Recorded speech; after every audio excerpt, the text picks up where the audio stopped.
Welcome to the Whitetail Legacy Podcast. And we get the back view of him. And I mean, it's just a mega. 52 yards is a long shot. Magnum PI, what we named him. No idea. Just a magnum. Yeah, just a magnum. Come on, Cam last year, we said probably 150, mid 150. Yeah. Same doe from the morning come out with that 9-pointer. Here steps out this 90-inch 8-pointer. You're like, I'm like, okay, well, there's still a buck back there grunting. Yeah. And then out steps like another 90-inch 8-pointer. I'm like, all right. Yeah. Bro. Yeah. Bro. Yeah. You're like, I'm like, deer, right there. Yeah, like and he's already yards. 30 yards. Yeah. He was literally 5 yards from the base of the tree. Could have been, had a buck down at 1:40 in the afternoon, back there deep on public. 3 does come out pretty early. It was like 245, 24 yard shot, sent the combat veteran. And I tell you what, man, dude, it just smoked. We always get so jacked up when the other person kills. It's just almost like we got it done. Yeah. And when you killed that doe, I was like, hell yeah, man. And we come down here to Missouri. My ass told me one more time, I'm like, is it a good buck? And he goes, yeah, real good, solid buck. I'm like, all right, boom. And the deer just drops. Sure. Super special to me. Whitetail Legacy Podcast, bringing you back to the hunt and leaving a legacy. Baller Rut. Welcome to the Whitetail Legacy Podcast, coming in your ear holes, and we're coming from way out west this week. We're actually absolutely yelling at the guys in the Midwest to reach you guys, but we have the Mountain Archery Fest on, and we're talking to Brandon. He is the creator. Guy has created an absolute awesome event. Lot of stuff going on. Man, we'll leave it at that. He explains it really good, where you guys can find more information. Something that we wish we could do, but if like in this episode, we talk about if a guy's going to go out there and hunt, this is like an absolute dream come true to get some real time action out there. Before you go out there. I mean, we can do it. It's just the logistics of us getting out there. Is the issue. Yeah. What else is new? Yeah, what else is new? Nothing. If we didn't have 5 kids combined, 2 wives, Yeah. we could probably make it happen. But, we would be out there in June for sure. But the 26-hour drive would be a little rough. But they are talking about coming up to Minnesota, which wouldn't be too bad. We could definitely make that happen. Yep. Get Logan together, get the Last Breath guys together, rip up there, and possibly shoot. a location in Tennessee, Tennessee or Kentucky. Yeah, so that wouldn't be bad great. either. Yeah, No. we've ripped down to Tennessee a couple of times. So, but we're getting to the people that make this possible. We'll get into the show. Let's start off with Exodus. If you guys don't know, the render is on Amazon. We both got one. Yes. Yeah, I'm excited to have 2 more of those ready to rip this year. Gonna have hella mobile cams. No, not messing around. You get to a point where you're like, okay, I got 3 kids. I got a little bit extra money. What is the one thing that I'm always struggling with? And it's time.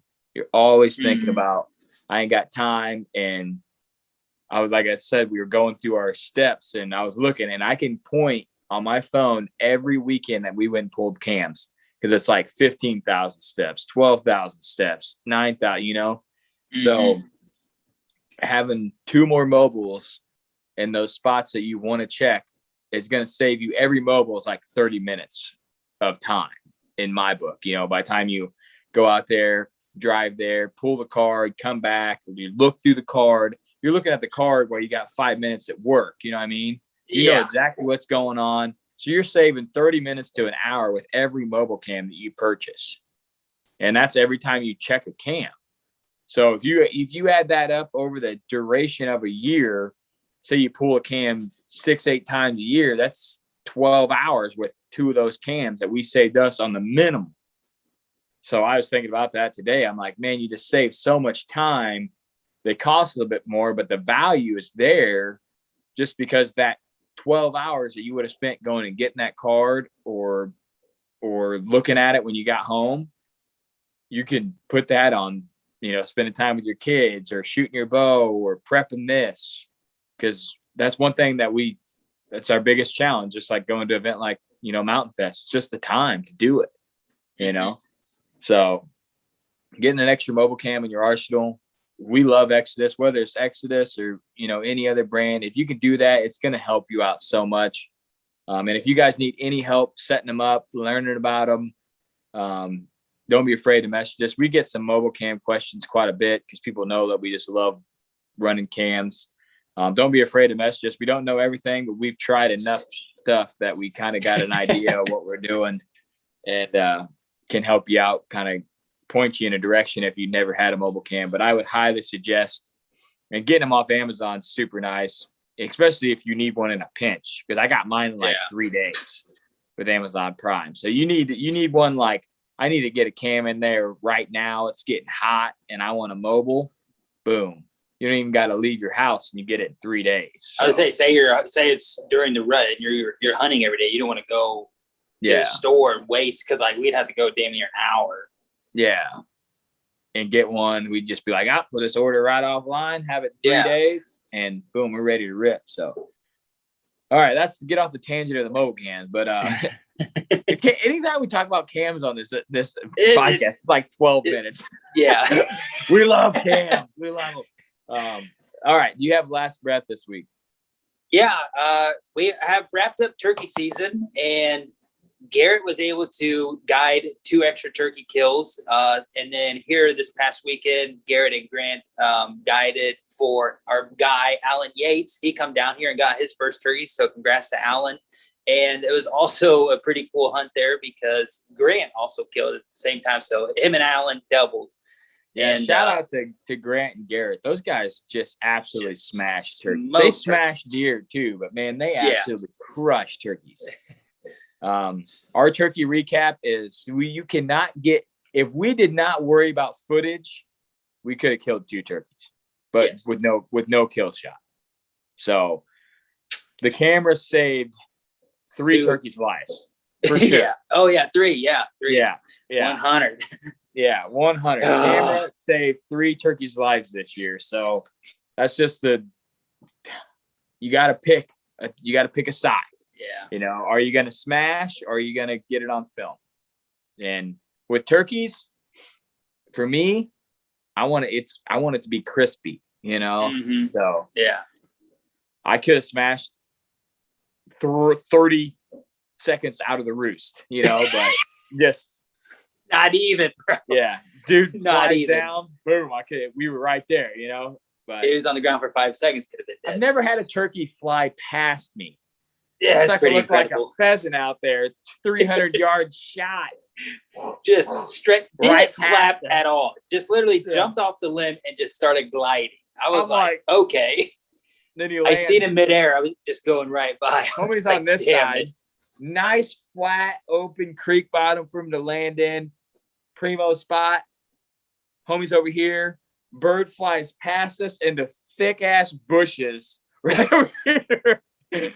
And I was like, I got him. There's no way for homie to get on him. So I'm like, well, I'll just film Cody's head. To happen. You try to wait for it to happen and then beep, beep, beep, just keeps going away and away and away. You're like, oh, yeah. And then I called a turkey out of the timber up to the most primo fits you ever seen out in the timber ever. And then he went back in the timber, goblin again, called him back out. He hammers 50 yards down the tree line before he comes out to the field. And we're looking, obviously, right there because we know he's right there. Never see him. Next thing we know, just a head running back in the timber over this hillside in the field. So, and that was after second season when we had a bird at 12 yards that was behind Justin out in the middle of the field from the decoys. So, but homie has this turkey where he can kill him. He sees his head, but there's a giant bush, and I don't have him because you would have had to shoot just the head is all you could see, Yeah, damn near through the bush. Yeah, and it was close enough, like 10 yards. You could have dropped him, but you get in that situation, like the film was worth it, So you got to wait. He's just going to come right out here in the field. He made it, 80 yards out of the timber. He's just going to pop out here in the field. And then little did we know that fence was there. And then he circled back around and come out where the fence was down. So yeah, got that in the bank. We are the close call masters. We have Yes, determined that. We were setting we'll out get there your and blood pumping. I was like, we always say that we're trash on this podcast at hunting, but we are always in the dice. We just have absolute terrible luck. Just the worst luck ever. We're just like that guy with the dollar on the fishing line. That's every animal that we're hunting. Oh, almost got me. Almost got me. Got to try harder than that. Yeah. We're just right there. We just need that one little break to fall our way. Yeah. And we would be like looking like a rock star. Yeah. But, you know, bad luck. But all right, back to Last Breath TV. Yeah. Which all that was pretty much associated with that. Launch party, July 23rd in Davenport. And we're going to have an after party. You guys are going to be enjoying the free beer and the free gear during the show. And let me tell you, when the show is over, you're going to feel sad because you're going to be like, damn, this is the end of the night. You're going to be like, I don't want it to end. So there's good news. We're going to keep partying. And not sure exactly where we're at yet, but we're going to let everybody know that wants to go. And you're going to be able to come out, hang out with us, and just talk to us and hang out. If you want to talk about podcasting or hunting or the videos or Last Breath, or talk to Grant and Garrett, how they reap turkeys, or whatever you want to talk about, man. That's what we're there for. We do this for you guys to come out and enjoy the night and, you know, just show you guys that we are normal guys with wives, kids, 50, 60-hour a week jobs. And we just have an undesirable passion for hunting. Yeah, it's an absolute blast. Like you said, at the end of the night, everybody's like, and then we're like, it ain't over. We're going down the street. Let's go. You know, and some people don't get down on that, which, you know, that's awesome. Come enjoy the night, have a good time, try to get some free gear, go home. But anybody that wants to, you know, go out and tear it up. It's crazy when people want to like they message us and they want to meet us one-on-one, and we're like, dude, when you meet us, you're going to be disappointed. I hope you didn't try nobody. But it's really awesome when you meet a guy and you can tell him thank you for listening to the show, like, you know, in person, which we try to do as much as possible. So, All right, is that it? Yeah, that's it. All right, well, let's get into the show. All right. Cut it, Grant. Cut it. I got to make sure it's on me so he can see me to cut. Yeah. All righty. Ready to rip? Right. Yep. 3, All right. 2, 1. All right, guys. Well, we hope you enjoyed that episode. If you can make it to any of this event, they would be absolutely incredible. He said Whitetail 10, right? Yes, Whitetail 10 is a promo code, gets you 10% off of the entry fee to shoot on any of the events for this year. So he wanted to give kind of a gift to our listeners, just to say thank you for sitting through the podcast, listen to him. 10% off any of the shoots. If you do make it out there, use Whitetail 10 and 10% off any, 1, 2, or 3 days. So that's pretty awesome. Like I said, just a really cool event that if he never would have got his family involved and been passionate about it, never would have, come to fruition. How do you say that? Fruition. Yeah. Okay. Homie nailed it. I haven't messed up on a podcast like that in a while. No, so yeah. You've been doing real good. Something to really laugh about. Be like, God, this guy terrible. Well, they know what you mean. So yeah, they know what I mean. We hope you guys will enjoy this episode and listen to us ramble. Like I said, we're excited to bring this year's content to you. Like we always say, try to do the right thing, leave a legacy, and Whitetail Legacy is out. All right, guys, we got Brandon on tonight from the Mountain Archery Fest. How you doing tonight, Brandon? I'm doing fantastic, gentlemen. How are you guys? We're doing good. We appreciate you coming on. I know that you're traveling down the road, and you said that'd be perfect. You could take a little pit stop and podcast for a while and take a break from the road. So we appreciate you coming on. You're welcome. Yeah, I'm sitting in the world's largest truck stop, the Iowa 80 truck stop in Walcott, Iowa. I'm on my way into Yeah. Chicago, and um, what a cool place to hang out. I don't know if you Yeah. guys have ever been here, but it's pretty Yeah. badass. It's crazy. Yeah. I've been there a bunch of times where I'm Here, always here, working we're on somewhere video. around there. We're on video, right? Here, Yeah. check this out. Here, so there's one semi in here, decked out, all painted trailer. I mean, there's just about everything you could put on a semi, lights, chrome. I mean, you name it. They used to have another semi over there that was called the I think it was called the Corn Husker. I think it was Yeah. The probably about Cornhusker. Yeah. $350,000 semi sitting there. It's pretty Yeah. sick. Yeah. It was pretty cool. But well, you're coming on to talk about the Mountain Archery Fest. But before we do that, just give the listeners a short introduction of who you are and what you do. Well, I'm Brandon Waddell. I live in Southwest Colorado in a little town called Hesperus at about 7,800 feet. I own a local water hauling company. We haul bulk potable water to people around the county. Me and my wife both own that. And but here recently, the last few years, we've been venturing out. I've taken a lot of things I've learned from a lot of different things I've done in my life, and now I'm figured out how to encompass it all into my passion of archery. And so we're on this third year adventure of Mountain Archery Fest. And right now we're still kind of stuck in the West. We had hoped to branch more into the Midwest and towards the East this year, but last year kind of got squashed a little thanks to that crazy little bug. And we're in the process of just continuing to roll that up and get that going. But, I'm just a bow hunter at heart. Happily married for 16 years. I have 9 children, ages 30 down to 14. Mine, yours, ours, and theirs. Most of us hunt. Not all of us hunt. Not all of us eat wild game. I do, but some of my family doesn't. But I can tell you that we're just American heartland, God-fearing workers down. I'm just an American trucker doing my thing, and but trying to grow myself into the archery passion and build something that can be really awesome for families that are like mine. I really love hearing those stories of, somebody who has a really big passion for one thing. And you just hear a lot of guys talking about doing stuff, or, they have this idea, but they never take any action. So props to you for actually taking some action and getting it turned into hopefully what you thought it would be from the get-go. Well, I appreciate that. I mean, we're still getting there. I mean, we're still on the ground floor.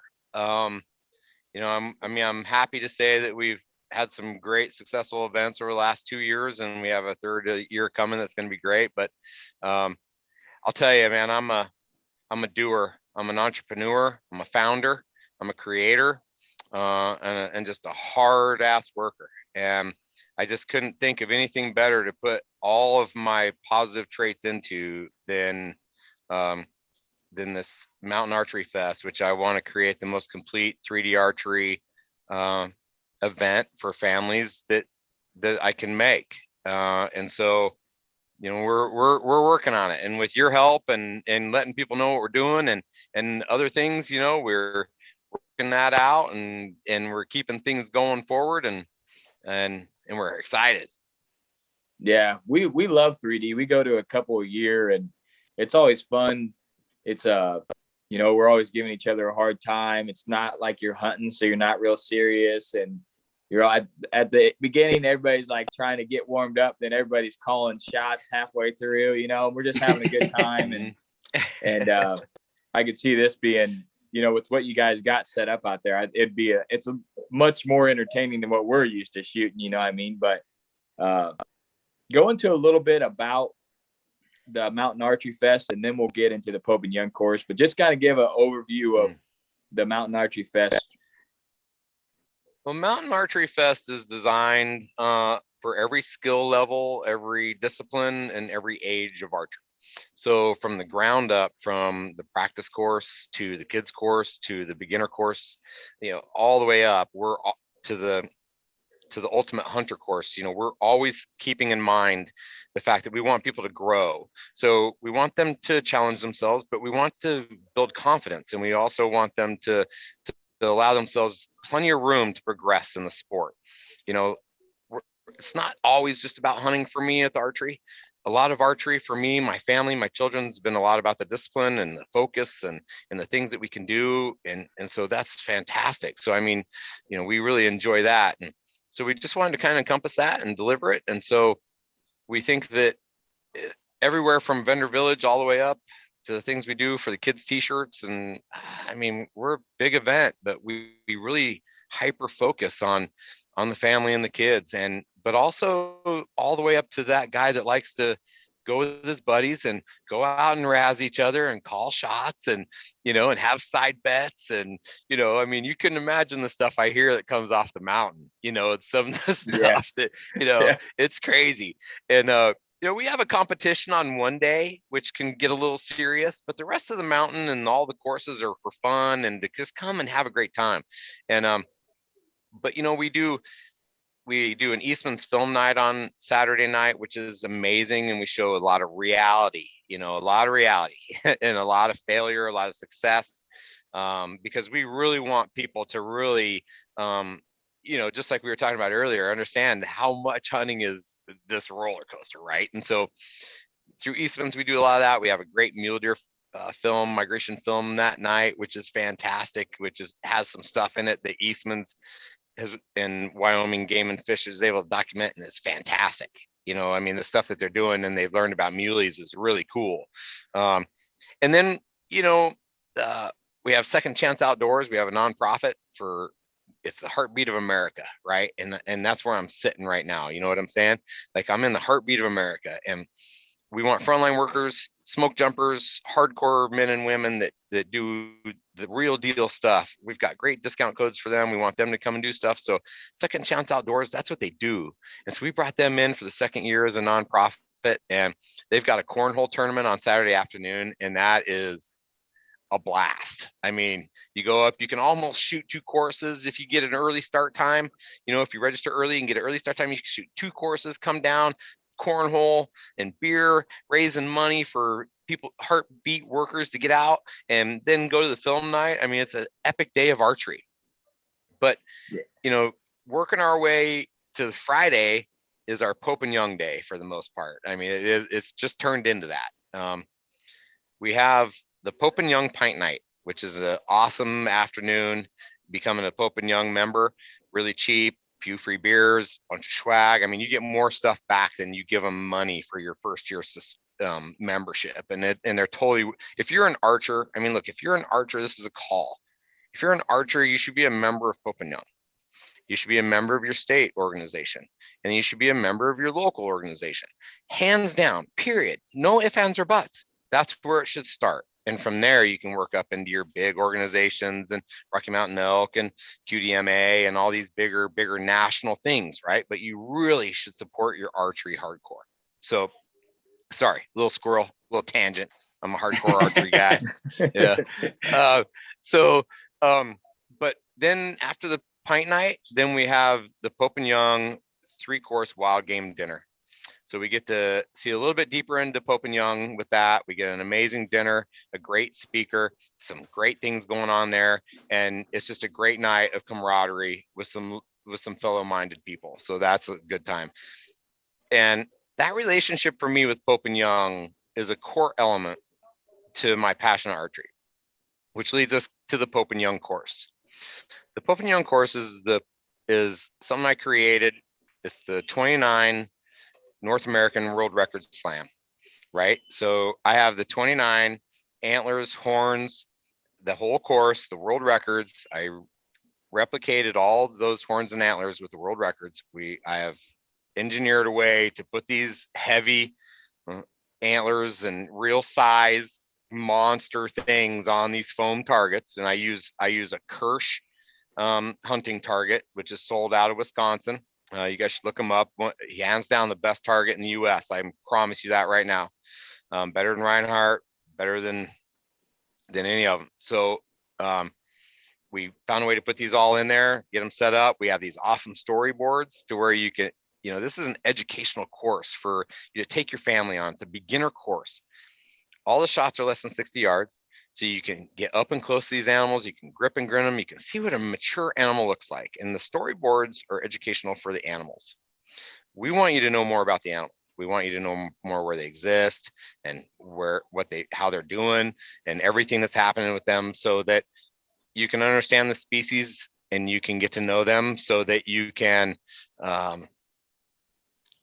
just come to appreciate what this mature animal looks like, right? So I like, and that's the crazy part is that I'm going to tell you right now, I'll try to send you guys a link so you guys a picture of the whitetail. There are plenty of whitetails out there. And this is a typical course, okay? I don't have any velvet or any non-typicals on it, okay? So it's just a straight typical 29.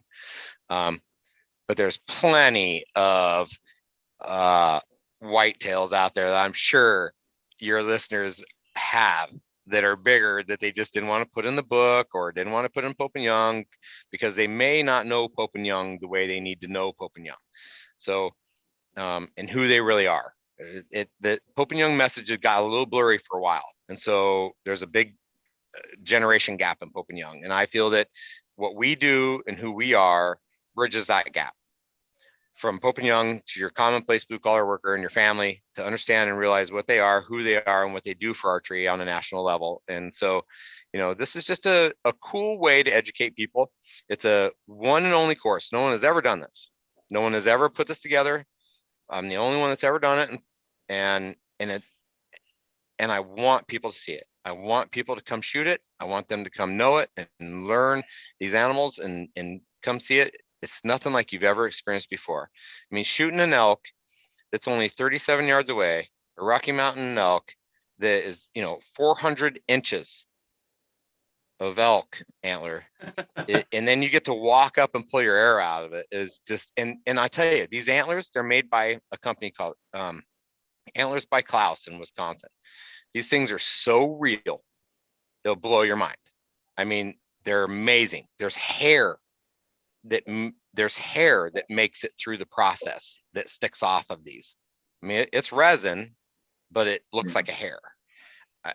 They're absolutely beautiful. So yeah, that's a long-winded answer for what MAF is and the Pope and Young course. But that pretty much embodies who we are. We're a family-ran organization. My mom helps do all the cooking and take care of us. My wife does merch. My oldest does registration. Some of my kids work on the mountain. Some of them work in novelty. One of them's my camp host. It's a ton of fun, gentlemen, what we do and what we're getting to experience, and the smiles that I get to put on people's faces and the looks on their kids, and even some of the old men and women that come off shooting their trad bows and they're so stoked. It's just super cool to see. And that's MAF. That's badass, man. The Pope and Young course has to be incredible. Just to be, like you said, to see it, because I don't even know all the record Pope and Youngs, just be able to go through every one of them and learn a little bit, look at the animal and be like, damn, that thing's giant, just to have some respect for the, the legends out there that are in the book. Right. We got the Mel Johnson buck by us. And every time I go into Bass Pro, they got it. And I go in there and I'm like, man, that thing is giant, Yeah. So it's just cool to be able to see it, all the time. So it's a cool course.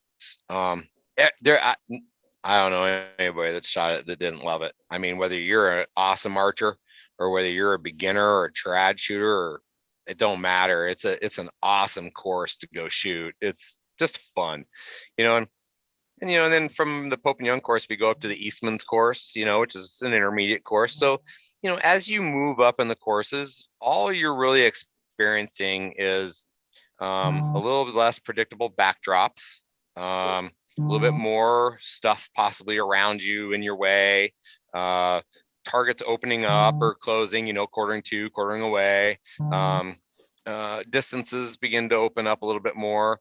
So, but when you get to the cryptic course, that gets a little bit more challenging for sure. But then our base map course, which is our ultimate hunter course, is pretty awesome because that's a really realistic hunter scenario all the way through, because you have to use the base map app, like, which is like, like Onyx, in order to navigate through the 3D course down the mountain.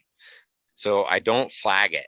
So you have to use your phone, and you got to find your pin, and then you got to find your target. And so, that course will have a lot more realistic hunting shots, harder camouflage, possibly a little bit more challenging terrain for you to stand on, slopage or different angles. I mean, your third axis has got to be on. And that's pretty cool, because that means you get 25 hunting scenarios going down the hill where you have to use your phone and you got to use all your equipment. You've got to get everything out. You got to make sure it all, and so I tell people when they do that one, come in the camo you're going to hunt with, come in the whole gear setup to shoot that one, because then you'll know everything clears, everything's good, everything works right. Your boots are awesome. You're some of our events are at 10,000 feet. So, and some of these aren't great footing. So like, you got to have great boots. You got to have a good pack. You got to be prepared some. I mean, I'm not sending you, on a 10-mile journey here, but at the same time, you got to come prepared. So it's kind of fun, to get people out in that course and get them challenged, Yeah. Get them I'd have to bring hella hella arrows. Well, they say that, you get me on a mountain, I'd be like, all right, whoa. How many shots do we get? How many mulligans we get per round? I'm gonna need like 10. Well, the problem is that you don't want to send that many at, some of those targets you can retrieve arrows, but a lot of them, if you miss, it's over. That arrow's gonzo. See ya. Either it's airmail or it's hit a rock, or I mean, it's like, as I get a little bit higher in those courses, I get a little bit, well, my kids say that every now and they'll say, that's an evil shot. And I'm like, evil? Wow, that's harsh. So this year I have a PSE Evo Evil that I just built a couple weeks ago. And I said, you're right, it's an evil shot. I can make it. So, yeah, I tell you, man, I mean, it's, every mountain's a little bit different as well. Each one has a little bit different characteristics, and that's what I like about all the different things like that, because, each one, even if you lived in the West, you'd still want to come participate at, at one or two or three or all of them, really. I mean, I got one family, they're on Instagram. It's Epic Archery Unleashed. They are the first family ever to sign up for every event I have. I mean, this family is amazing. And I'll just leave it at that. You can go follow them for what they're worth. They're an amazing family, and they could use all the support you can give them. And because they've given me a ton, and it's awesome. So Purgatory is a nice little spot there, nestled in Southwest Colorado. You get to stare at what is called the Weminuche Mountains, which, if you know anything about Alaska, the Weminuche Mountains are kind of compared to Alaska wilderness. A lot of people think so. There's mountain goats there, different things, kind of same terrain, steep, man. Shoot a ram there and watch it fall 2,000 feet. So, that, not that the shoot's like that, but you get to look over at the mountain range that kind of begins that. It's just absolutely picturesque. Awesome. And then Eagle Point, our second one, that's the one that's about 10,000 feet. Most everything starts at about 10,000. I do have one course there that'll probably go 3.5, 4 miles. Last year I got a little long at 5 miles. I got a little too creative. And so I'll shorten that one up, but that's a really good one to come check out how you're doing physically. Because if you're not ready, that one right there, I'll tell you real quick. So No doubt. You went over 2 areas. What's every area that you have lined up for this year, so our listeners will know, where they can catch one of these? Yeah. So let's see, June 11th through the 13th, we're in Durango, Colorado at Purgatory Resort. And then a couple weeks later, June 26th through the 28th, 27th to 29th. Sorry, guys, I'm already working on 22's calendar today. The 2 weeks later, the end of June, last weekend of June, we're at Eagle Point, Colorado, just outside of Beaver. And then July 9th through the 11th, we're at Lookout Pass, which is right on the border of Lookout or Idaho and Montana, near Mullen, Idaho. And then our last event will be July 25th through the 28th at Snow Basin Resort, just outside of Huntsville, which is really just outside of Ogden and Salt Lake. So those are our four that we have, our four big MAF events we have this year. And then we'll have some mini MAFs that we'll be sprinkling in around those areas throughout the fall and next spring, leading into those big areas. But yeah, so that's our four right there. Nice, man. It sounds like it's not only a shoot, you know, it's a multi-day shoot, but it sounds like you guys got so much going on. You got a film festival, you got a meal, you're giving out as much knowledge as you can. You know, it's all for the family. You need to do it about like 5-6 more years for sure, so I can have an excuse to take my two youngest boys out there. They're too little to take right now. I'd have to leave them on the top of that mountain. No, you just have to take them on the easy courses, and then you know, and that'd be fun. You'd enjoy that with them. Yeah. You'd have a great time doing that. But well, you know, we're gonna be working our way out this way. I mean, it's pretty cool watching this whole thing kind of do what it's doing. You know, I'm really lucky. I have an amazing crew around me, my board and my volunteers, my family. I tell you, I'm nothing without them. I can tell you that.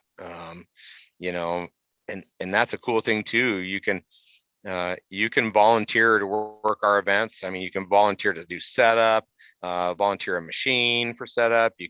Your wife can work in registration while you shoot. Hello.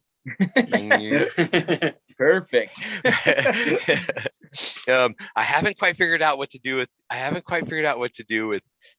like, I don't want this to come across the wrong way, but I was thinking about it earlier that I should say, yeah, everybody can volunteer. We'll even take your kids. We'll put them in. That's where I'm gonna put them. Yeah.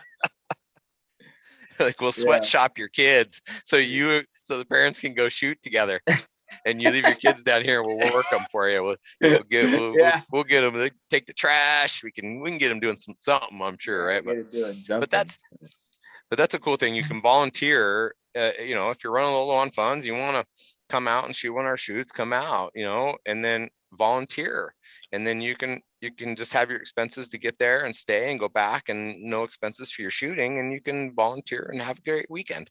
So yeah, I mean, we just really try to make it available. We have camping, RV, tent spots. There's always there's some lodging accommodations depending on the resort right on site.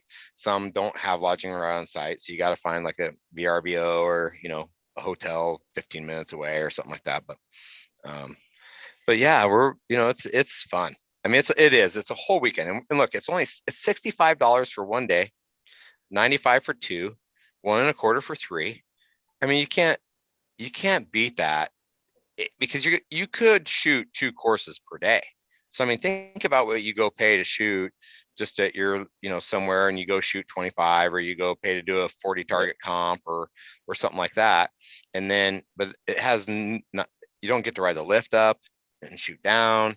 You don't get the whole deal. And you know, the dinner's extra. That's $50 for the Pope and Young dinner. But the proceeds pay for the meal and go to the rest of it goes to Pope and Young. But the movie night's free. The cornhole is free to watch, but it's all a donation to enter your team to play. Tons of killer prizes to win from all our sponsors, you know, and all that. And so, you know, it's in the competition on Saturday is also a la carte. So those are our 3 a la cartes that we have. Otherwise, everything else is included. So I mean, you can still go have a great time on that $65.95 $1.25 and come away with a great weekend. I mean, you're going to meet a ton of new people in your life, and lots of, you know the peeps. They're just, archery people are kick ass, you know. Yeah. You're just good people, you know. all the way through. Okay, you go there, you're like, I'm gonna have a lot in common that with every person here. Yeah. You're just you're gonna no doubt. fall into somewhere for sure. But And yeah, I mean, most of our we go ahead. I was gonna say most of our shoots around here are like $10, but if I went to a shoot and it was gonna be like 20 or 30, but it was gonna be a really exceptional like target, and I've seen some of the targets on your guys' Instagram page, and they look great, and like paying the 65 would be nothing because I know I'm gonna get a great looking target to shoot at every single time that I go to the next one, and I think that'd be definitely worth it. Adventure there, you're paying to shoot, but you're also paying for the adventure part of it. Like for a guy like us to go there, to go up in the mountains and have that scenery, you would be so out of your element every shot. Oh, it would be just killer. An absolutely blast. I mean, for the guys out west, they're kind of probably in their element. So for hunting, probably can't beat it for getting ready, for the season. But for us, it would be a complete adventure, something out of the box and I've been to Idaho. I've been, to Libby right there on the border up north and Sandpoint. And it's just absolutely beautiful. You know exactly where we're at. We're right there. Yeah. Beautiful area, man. And I tell you, unbelievable. So when we got up to that mountain, I went up there actually sight unseen. I chose that mountain, went up there sight unseen. I had someone else look at it and they said, yeah, it's great. And it's a great mountain, but they didn't really go up on the mountain and, and look at it from like a target setting perspective. Like the woods are thick. Like it was hard to really set those 150 targets on that mountain. I mean, because it was more work than normal for us. But it was cool because it actually offered and provided some pretty cool shot opportunities because we had to totally manicure almost every shot. So it worked out pretty neat. But my family was like, and then it rained a lot while we were setting up. And it was like, dude, it was crazy. You'd have to ask my kids about this one. I went down this run and I got this little side by side and a trailer full of targets, and I'm going down this run and I'm like, well, we can go a little further and then we'll cut through right here. And I get down there and I'm like, oh man, I went just a little further. Yep, a little further. It was too steep. And man, it got a little rodeo. I had to unhook that, take all the targets off, and my kids, they're like, this sucks. So we're taking them all off. We unhook the trailer and I turn around and I got to go up and I got to winch the trailer all the way up and all this stuff. And I tell the kids, I'm like, no, you can just carry it. Look, I'm like, look on my phone. No, just cut through the woods with the targets right there. Just the one right there. Just right there. And it's so thick they can't even walk through there. I mean, it was crazy. But we got to see always just right there. Yeah. If you look on your phone, it's just right there. Yeah. You go for that 100 times. It just cuts in the center. It's just right there. Yeah. No big deal. 87 ravines in between you and where it's at. Yeah. No, like in your binos. No, it's just right there. Yeah. I can see it. Yeah, so it was, it's fun. I tell you, cruising around with my family and my kids and going to do this has been so much fun, you guys. I mean, we've had such a great time. I mean, this time I'm going out on the road full time with my 20-year-old daughter, my two 17-year-old boys, and my 14-year-old son, and a couple of my right-hand men, and my mom, and then everybody else is kind of dipping in and dipping out for the events. My wife, my oldest daughter, a couple other people will be kind of coming and going, but our core of us on the road, and I'm going to get this big trailer, and we're building a living unit in the front, and it'll have a full kitchen, living unit, shop in it, and it'll carry everything we need. And so in between these events, I have about 9 days. And so we're going to cruise around, and we're going to park that thing and use it as base camp. Nice. And we're going to go adventure and go check stuff out. And I'm so excited. That's going to be awesome. Cool. All that family time, and then you get to do what you love, and setting up, and like you said, seeing the people enjoy it, and having people enjoy an idea like the Pope and Young course. I think that is brilliant. To be able to shoot all those record book giant, or elk, moose, You know, you're telling us about the moose being 3 yards. I mean, that's just super cool. Yeah, it's pretty neat. I mean, there's 3 moose, 5 caribou, right? And then you've got, you know, your muley, your whitetail, your coos, your Columbia blacktail, your Sitka blacktail. Got your pronghorn, and mountain goat. Let's see what else is in there. And you got your bears and your cougar. Gosh, I don't know. I'm pretty much there. I think I'm probably forgetting something. Oh yeah, and the caribou are amazing. I mean, it's just that the point. I mean, it's so cool. Oh, all the sheep. Yep, you got your sheep too. So you got your 4 sheep. And that's just, man, they're so big. God, they're so big. Yeah. They're just amazing. They're just giant. The Rocky Mountain Bighorn is just a bruiser. I mean, you know, it's almost unfair. They just make these targets small. I mean, you know, but you know, this cool thing is developing this course. You know, it's, you know, I'm up in the game. You know, we core all our animals in between shoots. I mean, we recore, we repaint. I mean, that's what, you know, you will have a quality target. You will have, you know, you shoot that target, you won't have a pass through. You'll have a nice pull. It's a good target, great looking animal, good one piece construction. You know, you won't have to put the antlers back on. You won't have to readjust it and make it stand up. You don't do that. You go shoot, you have a great time, and you'll get to shoot, you know, you could shoot 50 targets in a day. 50 great epic targets, all, you know, on this awesome mountain. You know, and as we move Midwest and East, I mean, we're hoping we can stay on mountain somewhat. I mean, obviously that's kind of our gig, but you know, not every state. We just want to find that when we get to your state, we're just going to enjoy the mountains you have. That's it. Yeah. We can make the best of that.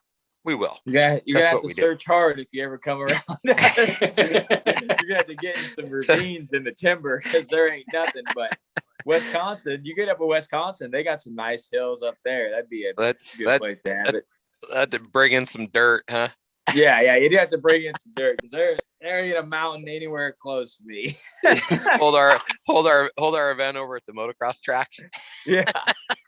We got some ravines that are pretty deep, but you'd have to get in the old strip mines, or go up in Wisconsin. That's about the only hills you're going to get around here.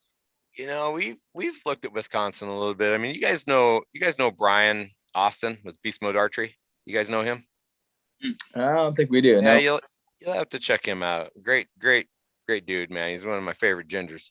And he lives up in Wisconsin and does some events up there. He's got a couple shoots this summer called the BMAC Games. It's a Beast Mode Archery Challenge Games. It's you know, it's almost like archery meets a little bit of tactical kind of train to hunt thing.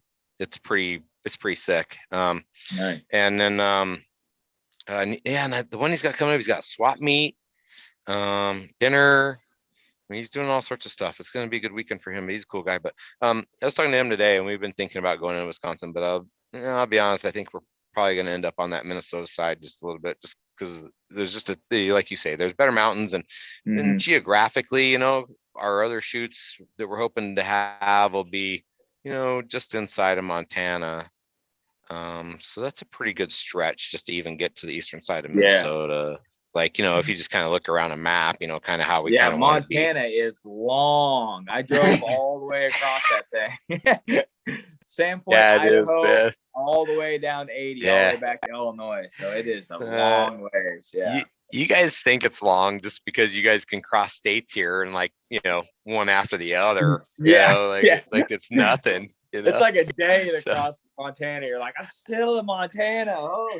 It's almost as bad as North Dakota. North Dakota isn't very long, but it's rough. That is one of the roughest states to get through. There's nothing to look at. Same thing with South Dakota. There's nothing out there. Yeah, it's just a car. That's it. That's all you got. Same thing as West Texas. Like, there's nothing. Yeah. West Texas the same way. Armadillo take you out there. That's the only damn thing to get in your way. That cow. Yeah. All right. Well, for Yeah, it's good stuff. flatland guys like us, you know, if we were going to go out to this, you were talking about having some gear. You're going to be in the mountains. What do we need to expect, and what's some stuff that we could do now, and what's some stuff that we could bring to kind of make the trip better? Well, I think the thing you could do now is just shoot off the top of your roof, shoot uphill, shoot off unlevel footing. You're definitely going to want to be dialed into about 80 yards, probably. You don't have to really go much more than that. I might have a couple over that I'll have some over 100, but for the most part, if you can tape to 100, that'd be good. But otherwise, 80 is pretty decent. I mean, if you're still stacking pins, I'm sorry, you should have an HHA single pin by now. So that you can go to 100 yards pretty easy. That I'd work on that. You just want to have a little longer game. And you just want to definitely make sure your bow's tuned up and in check. You want to make sure if you have a third axis, you want to make sure it's right so that you're trusting that bubble and you're really doing what you're supposed to be doing. And then aside from that, other side equipment, bring a few dozen arrows, come prepared. I mean, you can always buy my arrows, from Aerotech if you want, or, from whoever, and at the event and get them fleshed up and get them done. But, it's better just to bring your own stuff. Cheaper in the long run, I think. And sorry, sponsors, but it's the reality of the deal. Bring arrows. It's good to bring a pack with hydration. On the mountains, we always encourage you to bring sunscreen, bug repellent, plenty of water, extra arrows. Let's see. I'm sure my family listens to me like, and this. For me, it's mostly just coming prepared to go into the outdoors, right? So just use common sense. But on these big shoots on these mountains, it's awesome to put your extra arrows in a backpack, or, things like that, and have hydration, have some snacks, have stuff for you and your family, yourself, to go out and about. And then from there, you got to have great footwear, right? So don't come break in a brand new pair of boots at my event. You're not going to be stoked. I mean, most of it's all downhill travel for the most part, but there is some uphill, some hiking involved. I mean, obviously, even if you're going downhill, I'm going to make you shoot uphill, so you're going to have to hike up to get your arrow. So you got to imagine you're on the side of a mountain. So that's really important. Rain gear is good, comfortable clothes. Just like me, I bring a backup release everywhere I go. I just bring tools, adjust my sight, do this, do that. I mean, there's people there that can help you do that, but some people, I just like to tweak my own stuff, right? And then aside from that, I would say physically, you need to be in shape. I mean, and then I would start taking this thing from Wilderness Athlete. It's called Altitude Advantage. I recommend it to everybody, any of my friends that come up, even if they're coming from 3,000, 4,000, 5,000 feet. It doesn't matter. I live at 7,800 feet. I hunt at 10, 11, 12. I take it to go up there, and I live there. I scout up there all the time, but when I'm going to go up there for 5 days a week or something and go pound the hill, I know my body's going to appreciate it. And so this Altitude Advantage kind of helps you get ready for that, and will really curb the idea of the whole altitude sickness. So if you work on that, I think you'll thank me for that. And then just hydrate, plenty of rest. You're going to grind to leave to come out here. So, that's what we all do, right? We work our jobs, we take care of our wives, our families, we do our thing. And so, if we're going to take time off, we're stacking it on one or the other, right? So just be careful. Come refreshed, come prepared. Don't come wasted, tired. You'll still have fun and you'll do well, but your body might not appreciate you for it. So, just that's kind of it. And then otherwise, just mentally come ready to have a lot of fun.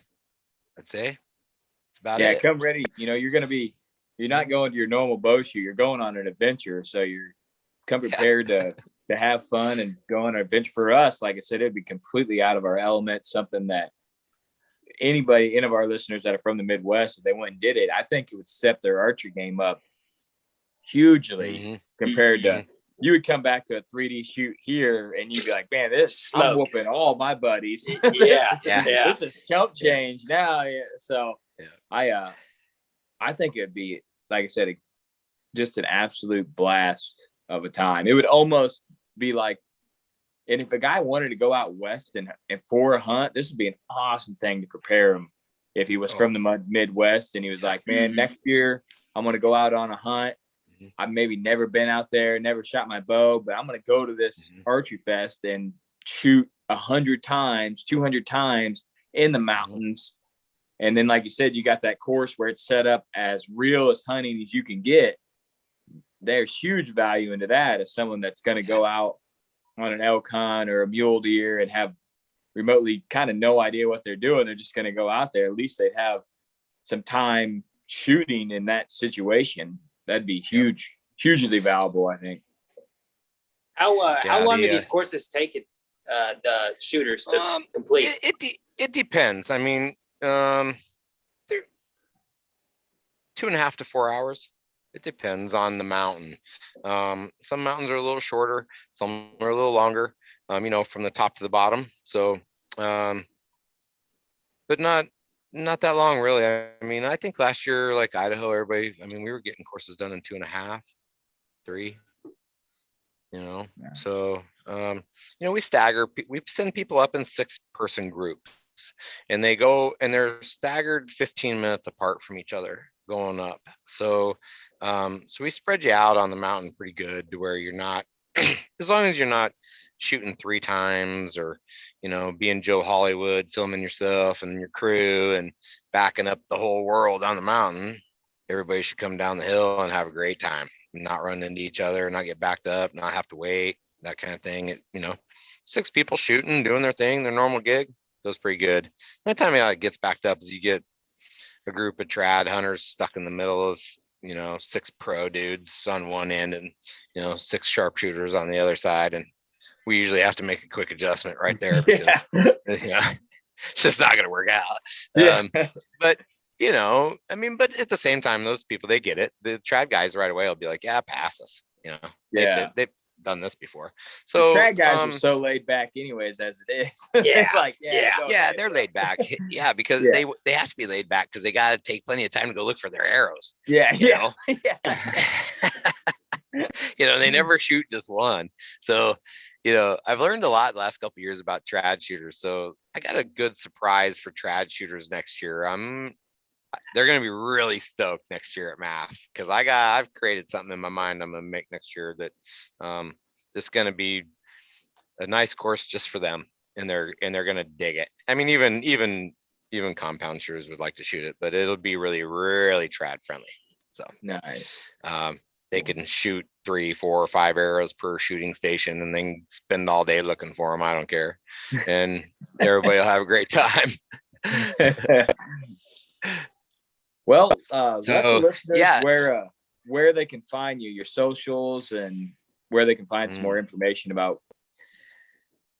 So Mountain Archery Fest can be found on Instagram, Facebook, and at mountainarcheryfest.com for the time being.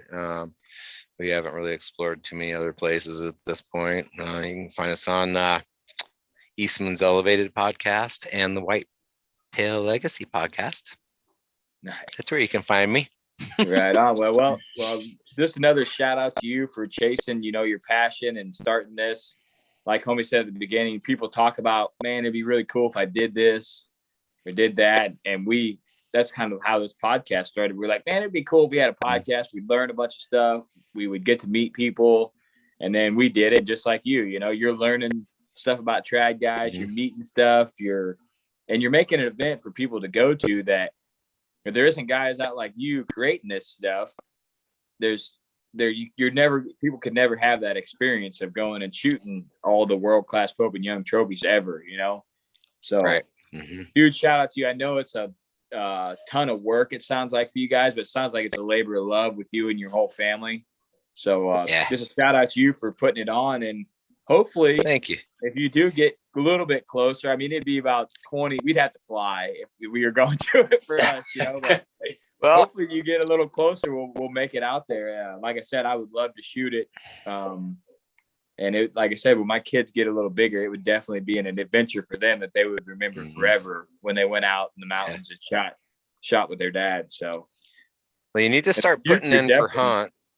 You need to start putting in for hunts out there. See, and then when you draw the tags or whatever, then you can go out and shoot math and scout at the same time. Yeah. You scout, that. you, I like you that. shoot.